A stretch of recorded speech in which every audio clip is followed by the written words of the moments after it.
Now that we understand that racism is systematic, it has nothing to do with feelings, it's systematic and it's a race. Now you can understand that why protesting and marching and trying to get white people to love you doesn't mean anything and won't get you anywhere. So if you can change the hearts of white people, it will not remove racism, because racism, it has nothing to do with an individual. It is a system. So the only way to get rid of racism is to destroy the system and rebuild it, which will never happen. You see, whites already own and control 99% of the world, 99% of America.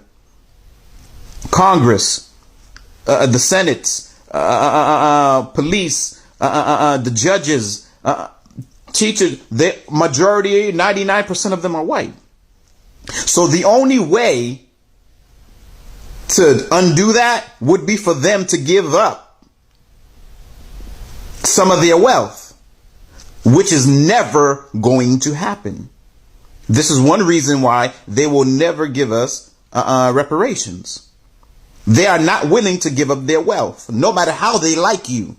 So we need to get out of this feeling or this hope that things are going to change.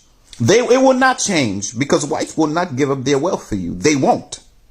They will not give up their power for you. And they already own 99% of everything. Okay? So it is up to us to unite and stop asking them. Don't ask them to love you.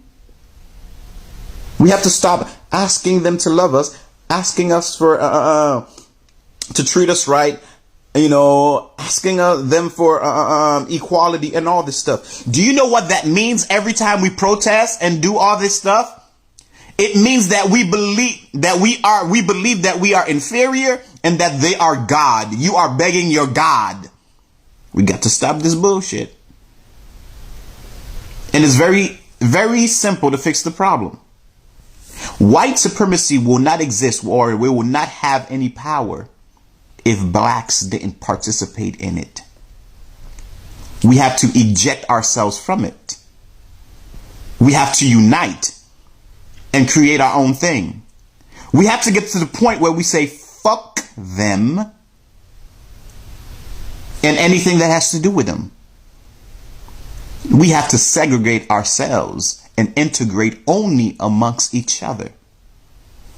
Love your brothers, because we are the only way.